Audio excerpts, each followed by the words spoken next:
Hello everyone, welcome to the Big Match Theory. I have taken the reins from Mangesh today to moderate this discussion. So we have Mangesh of course and we have Abhishek. And today is going to be a bit of a departure because obviously in the international break, me and Mangesh aren't as frustrated, as angry, and we aren't breaking any remotes this week. So which is why both of us are smiling and Abhishek has just one more weekend. He's not going to gloat. He's not going to talk about how well Liverpool are doing. So this is a humbling weekend for him. Before next week, Liverpool face Southampton, score 8 goals or something, and he's going to be back showing us the proverbial finger. So I think what? I'm the only one who's missing football this week. And which is a good segue into the fact that today we'll be talking about eras of football where me and Mangesh used to smile and Abhishek used to have a frown on his face. So it's just going to be a freewheeling discussion today where we thought we'll talk about all of the decades of the Premier League and maybe go by position to see who the best players were. Hmm. About 80% of this conversation is going to be about United players, obviously. Maybe a few Liverpool players. I don't know. Maybe there's a number 8. Maybe he hmm fits somewhere. You hmm never The greatest defender of all time as well. know. Maybe he comes in somewhere too. But you know what? Let's start off with a decade. Honestly, that I don't think either of us really watched, but it's obviously been a part of folklore hmm because that's when the league really burst open. So maybe we start off with let's go from back to front. Uh, 90s, Mangesh. Maybe we start with you. Best goalkeeper. I think it has to be Peter Schmeichel, right? I don't think he was not just a great goalkeeper. He was someone who changed the course of the game. He was that imposing figure, that crazy goalkeeper who used to rant and abuse everyone on the field. So Gary Neville still, I'm sure Gary Neville still gets nightmares about him. But at the same time, he had in his game that Liverpool fans. They rave Allison about that he plays from the back. But Schmeichel used to do that 30 It years before Allison. it took him two Yeah. minutes, 2 minutes to come to Liverpool. We literally said talk about the best goalkeeper of the 90s, and it took him 2 minutes to come to Liverpool at Allison. And yeah, like, so but yeah, that's the point, right? I mean, he was well ahead of his time. And do you know when the Premier League started, the handball rule, sorry, backpass rule was introduced. At that time, Schmeichel was the only player who welcomed that rule, and despite being at a disadvantage. Because what is funny about this is he won the Euro 92 for Denmark Hmm. using that rule, Back pass rule. Yeah. using back pass rule. Hmm. But at the same time, he adapted very quickly, and I think he could be Premier League's greatest keeper of all time without a doubt. Abhishek. In the 1990s, yeah, I think unfortunately I might have to agree. Because I don't even remember how many great goalkeepers. I know that Van der Sar was in the Premier League in the I think at Fulham, right, at that time. Or Right I at think the he maybe joined beginning. he Fulham was in in 2000, 2000. 2002. I think he joined Fulham. No, I think 2001 he or Not joined in something. the it. 90s. He left UA in 99 when Buffon came in, right? I think he joined Yeah, in yeah. 99 or 2000. He was there till about, oh, Probably wait, 2000. maybe 2000. Yeah, you're right. Yeah. Maybe I'm getting. But 2002 still, I don't till think so. It 2005. Yeah. is fair to, yeah, I don't think it's fair to include him in the 90s discussion. But I don't even remember any outright outstanding goalkeepers in the 90s who were better than Peter Schmeichel. Definitely, Peter Schmeichel was the best goalkeeper of the 90s, no doubt. So, what do you think, Rohit? Honestly, I was trying to think of any honorable mentions because if you look at the teams around, like David Seaman probably is an honorable mention Yeah. because I think Arsenal won. Well, they only won one Premier League title, right? 97, 98 was the only one that they won. No, I'm not trying to have a go at Arsenal. This isn't me in the fourth minute trying to have a go at Arsenal, but And Nobody's going to and it believe took that. him Okay. 1 minute to go to Arsenal, and it took Exactly. Rohit one Nobody's going to minute believe that. to. honorable mentions, I think, to, I mean, yeah, I think David Seaman. Liverpool at that point, I think, was similar to United in the early 2000s, where I think you had Sander Westerveld, who was there for some time. You had Grobbelaar, I think, who was a keeper for some time. So it was a bit of the the in and out sort of a scenario. So I think David this is Gill's. probably the one area where there's very little debate. I think Schmeichel, because and I also think Schmeichel at that point was the greatest goalkeeper in the world.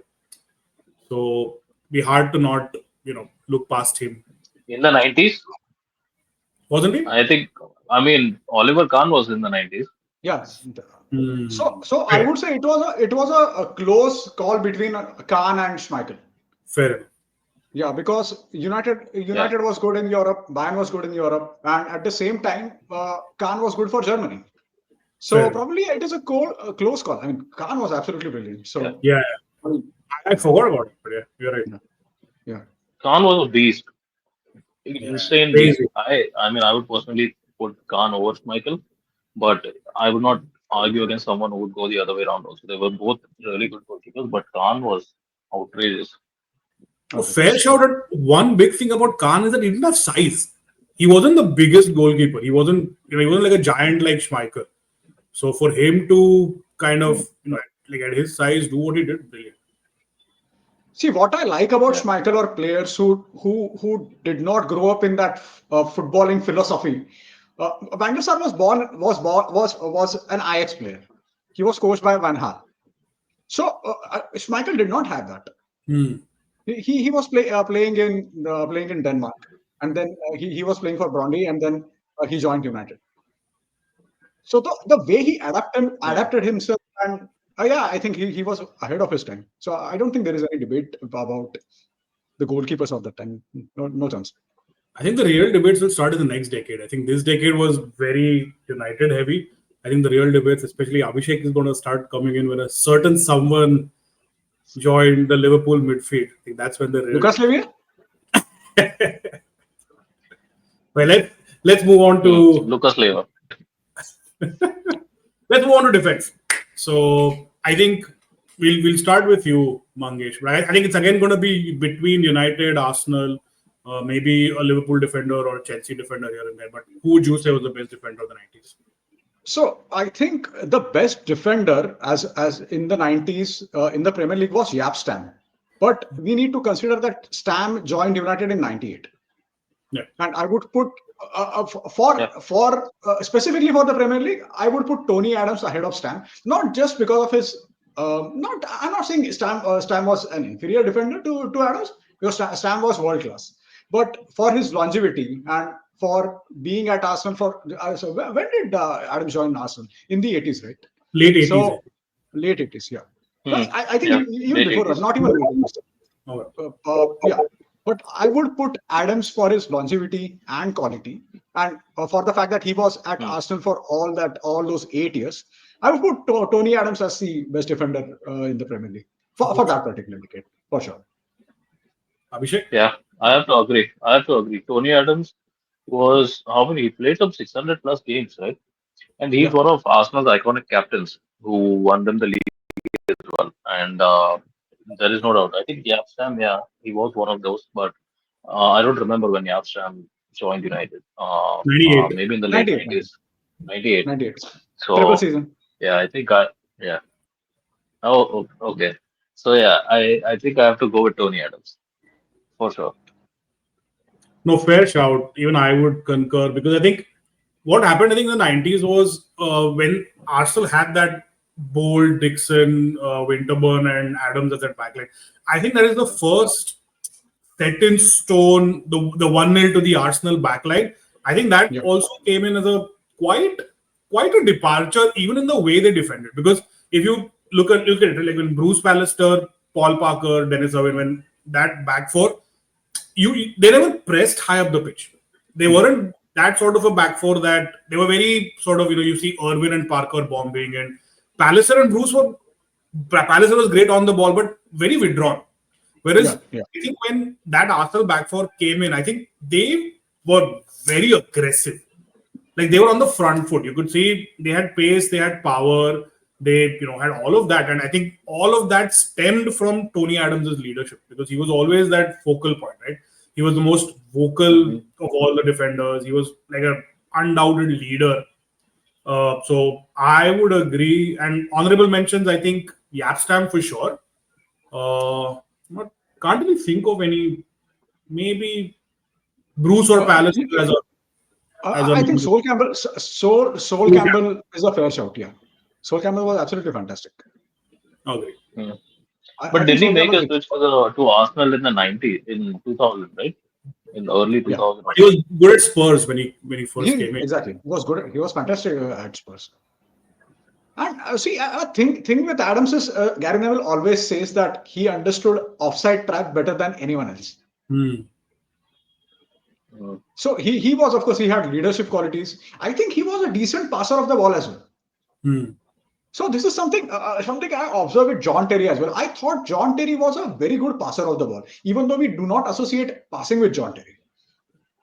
I think he was a very underrated passer of the ball. I think that could be the case with Adams, and he scored some late winners, and his personal story is absolutely Oh yeah. heroic because he was battling alcoholism. Then Alcoholism. Wenger joined, yeah, and Wenger joined and had his arm around him, and at that time, I mean, just he Tony Adams just excelled, and one of the reasons Arsenal uh, excelled under Wenger is Tony Adams. Without him, they wouldn't have done that for sure.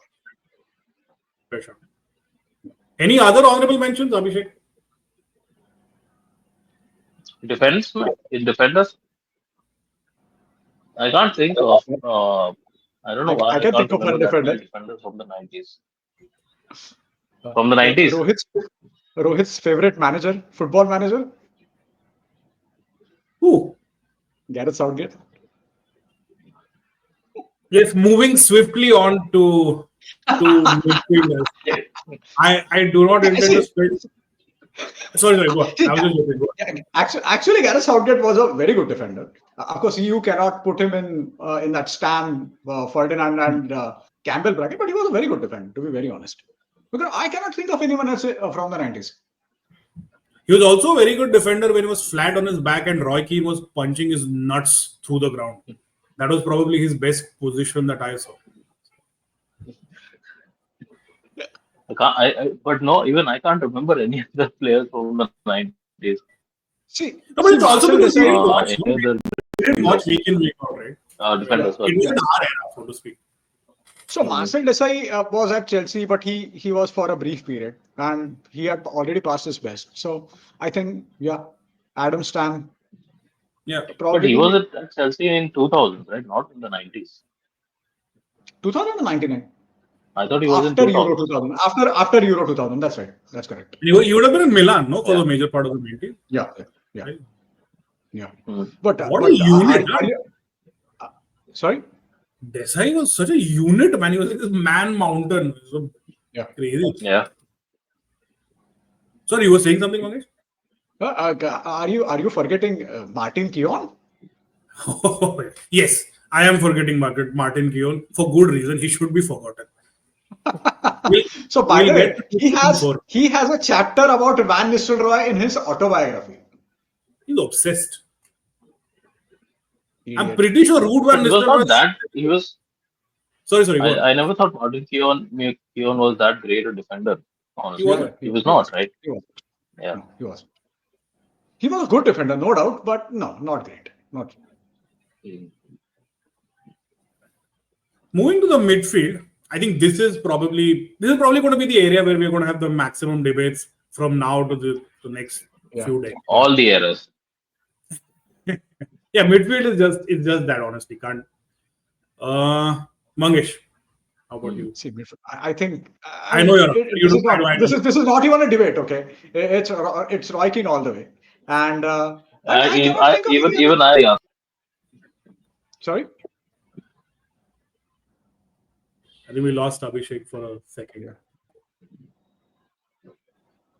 No, till he joins back, Yeah. Mangesh, maybe you can speak of Roy Keane and Yeah, but I cannot think of any midfielder in the Premier League of any era who was better than Roy Keane. I mean, see, Roy Keane, I like how he transformed his game. He used to play just behind the striker or just in that advanced midfield role for Nottingham Forest. Then he started playing. So basically, what happened was Brian Robson had a word with Roy Keane while they were having pints. And Robson told him that yeah, you need to take more responsibility. You need to have more control, and you should be the game should flow through you. Hmm. And Roy Keane did that in no time. He adjusted in no time. And I cannot think of any other player who was as influential as he was. Yep. He was an absolute, he was an animal. He was an absolute psychopath. But I cannot think of any player who was as good as Roy Keane was. And to be fair to him, Patrick Vieira was fantastic. Even though we hated him, Oh, Vieira was brilliant. absolutely fantastic. Brilliant. But I would always put Roy Keane ahead of him. I cannot think of any better midfielder than Roy Keane in the 90s in world football. No, and you know what? So I'll get to you, Abhishek, in a second. And I think one of the things I just wanted to point out is that Roy Keane could control the game. He could tackle. He had great positioning sense. One thing is he was a brilliant passer. Exactly. He was a brilliant passer of the ball. Sure, he wasn't Scholes or Gerrard. You're not going to see him play 40-yard balls. He wasn't that. But you want somebody to put a defense. You want somebody to break the lines when he's looking straight up. You want Roy Keane in your team because there's this nice video on YouTube. You guys should check it out. So it just talks about Roy Keane making those passes between the lines. Short passes. It's a 15-minute video of what's seen to be the simplest passes in the world. All of them are forward facing. All of them are towards into the feet of Dwight York or Andy Cole or Udon. It's a brilliant skill, which is very underrated. So that's one thing we all know. Roy Keane, we've spoken about him a million times of his leadership, of his defensive, like his tackling and all that. But his passing very underrated. And see, when Rooney was asked in a press conference about who is the best passer of the ball he has played with, and everyone expected that he would say Scholes. He said Roy Keane because his passes were so crisp, and they were in Rooney's legs while he was running. Correct. So I think Roy Keane. No, I mean there is not. This is not even. This should not be even up for a debate. Abhishek, do you have a different opinion about this? Yes, I do actually. I think the best midfielder of the 90s, Roy Keane was definitely one of the best midfielders, and I'm not even joking, it's a fair shout. I think Paul Gascoigne was one of the best midfielders of the 90s. Good shout. In the Premier League. He is considered to be one of England's greatest midfielders. Like a lot of people who actually saw him in the 90s rate him above like Scholes and Gerrard also, and I think we are forgetting that. So my choice for this one is going to be Paul Gascoigne. That's actually a good shout. But Paul Gascoigne. So after Newcastle, he went to Spurs, and after Spurs, I think he went to Lazio, and then he later went to Rangers. So he did not play in the Premier League for that time. He was of course, he was a complete maverick. He was an excellent player, but I don't think he played in the Premier League for. In the 90s, I thought he played for Spurs, right? No? I'm just checking. So 88 to 92, he was at Spurs. Did not play for Spurs. Yeah. And so weird. So 92 to 98, he was with Lazio and Rangers. Yeah. What a player. Paul Gascoigne. It's a great shout. I actually loved your shout. I think it's a brilliant shout. Yeah. And you know what? And after Rangers, he was at Middlesbrough from 98 to 2000. Yeah, but I think he was washed up by then. I think he wasn't. Yeah. But he must have played with the great Gareth Southgate, right? So yeah, it's okay. PTSD. No, but Roy Keane for me as well. But also we talk about midfield, and we've spoken of center midfield players. But it was also, in my opinion, 90s was also the era of the bombing winger. Like, you had Giggs and Beckham for United. You had John Barnes? Was John Barnes mainly in the 90s? He was, yeah. He used to play behind the striker, actually. Steve McManaman, you had... McManaman was excellent. I think McManaman is very underrated. Fantastic winger. Yeah, very underrated, yeah. Very underrated. And you had Arsenal had Overmars and Pires later came in. So it was also the era of the bombing winger, which we call it a midfield because it wasn't like where Salah and Mane and all these guys play, right? They weren't that advanced. It was still a midfield role. So I'd say 90s was the era of the winger. Honorable shout, Ryan Giggs. I mean, I'm biased, of course I am, but honorable mention to me, Ryan Giggs. Okay, Moving let's move on, on. I think this decade is you're right at the end. No, last quick one. I think we can club two into one right now. So best forward and your best players. Maybe we start with Abhishek.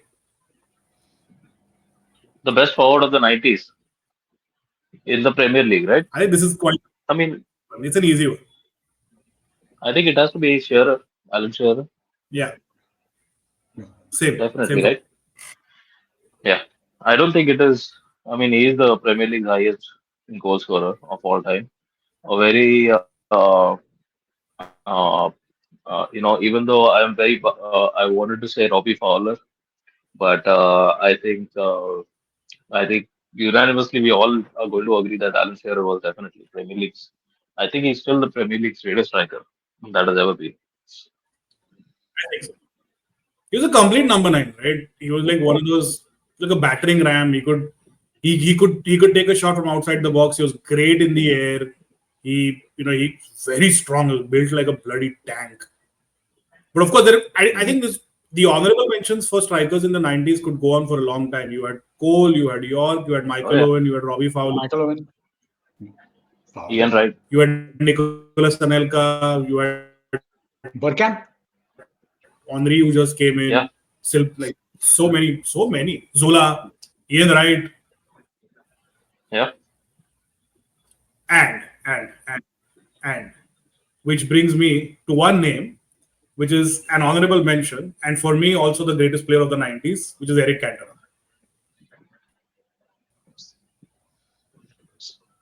That makes sense. See, talking about strikers, I think Shearer was Premier League's definitely best striker of the 90s. But at the same time, Mhm. Shearer was also one of the best strikers in the world at that time. I watched some of his videos from his Blackburn days. Shearer was so quick. He was so quick. We associate pace with Michael Owen and Thierry Henry and Valencia, but Shearer was bloody quick. And he used to score 30 goals almost every season. Hmm. Almost every season. And if you think about best strikers of that era, I think I would say R9, Gabriel Batistuta, and Alan Shearer. I think these three players were probably the best in the world. And one thing you mentioned about Eric Cantona, I think Eric Cantona is the most important signing in the Premier League. But at the same time, I don't think Eric Cantona, or even I'm not sure if Dennis Bergkamp falls into that category. But one of the reasons Eric Cantona thrived in the Premier League was Premier League defenders were not set up to deal with number 10s. Hmm. So we need to take into account that Eric Cantona struggled in Europe. Hmm. Dennis Bergkamp struggled in Italy at that time. He was at Inter and he struggled. So that Correct. could be one of the reasons. Of course, I think Eric Cantona defined Premier League. Premier League wouldn't be Premier League without Eric Cantona, because after Eric Cantona, every team started signing their number 10s. Hmm. So I think he's the most important player in the Premier League, the most important signing. But as far as striker is concerned, I think at least for the 90s, Alan Shearer has to be my pick. I What do you think, just Rohit? I just want to bring back to one comment that Mangesh made, by the way. And I thought it was just because he said, when we associate strikers with, when we try to think about strikers with pace, we think about Thierry Henry, Michael Owen, and Antonio Valencia. Yeah. No. Where Of course, did Valencia is not a Valencia striker, but come yeah, from? I think you meant I mean, pace. pace. More than Yeah. in no world are you going to put Michael Owen, Thierry Henry, and Antonio Valencia. Could you not think of anyone else but Antonio Valencia? You know who else wouldn't do that? Antonio Valencia. Yeah, exactly. See, I don't even have a defense for this. But my point was Valencia was very quick, and he Pace. was Yeah, the of fastest course. player in the world at that time, in that 2010 to 2013 13 era. Hey, you know what, Abhishek? I Yeah. was watching a couple of movies the other day. It had a couple of my favorite actors. It had DiCaprio, it had Brad Pitt, and then it also had Lakshmikant Berde. So that was quite a good. Oh God. Sorry, I just had to get through that stupid joke. My apologies. Okay, I think. Oh, did we discuss the best player, you guys? I think it's Canton. I think, yeah, but Mangesh had a great point in saying that there's a difference between him being the best player and the most important signing. It's a Yeah, fair and a great shout, but I I mean, don't know. I think it's yeah, I think it's between Catter and Burkham. I feel like those are the two players because even Burkham played the same position, right? Like he played Yeah, as that second striker behind Henry, and Burkham was like when he played for Arsenal, he was good for Arsenal everywhere, and plus he was very influential with Holland as well. Like it wasn't, Yeah. and I don't remember Cantona being that good for France. And maybe it's because just I don't remember, and maybe he was, but Burkham definitely was very influential with the Netherlands. So Cantona did not play much for France. So he had always had fallouts with managers and whatnot. He had issue with Didier Deschamps, and yeah, Cantona was complete psychopath. So and he retired in '97. So hmm. there was no way he was going to play. But if you want to talk about the greatest player of the '90s, I would put Roy Keane ahead of everyone else. And see, I like players who are more influential. So I think Roy Keane was influential than any player in the Premier League at that time. So I would put Roy Keane ahead of probably Cantona or Bergkamp for sure. It's a fair shout.